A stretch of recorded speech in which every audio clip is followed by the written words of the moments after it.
Welcome to Glasnost and Folk Culture Russian Quilts at the Turn of the 21st Century. This is a current exhibition at the International Quilt Museum in Lincoln, Nebraska, and I'd like to tell you a little bit about it today.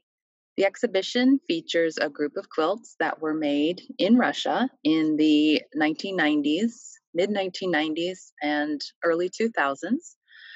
They were made by various women who, starting in the late 90s, began selling them in the United States with the help of certain cultural exchange organizations. Now, this began really in the early 1990s, soon after the USSR, the Soviet Union, fell apart.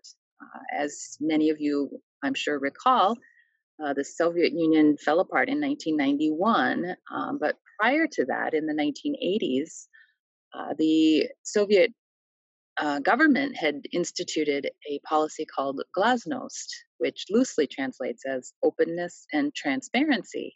So cultural exchanges with the United States began in that era, in the late Soviet era of the 1980s, and that spirit of Glasnost really continued into the 1990s. And in 1994, a group of three American quilt teachers traveled to Russia at the invitation of a women's group. And so they brought fabric with them and they brought their expertise. They taught women how to make American style quilts.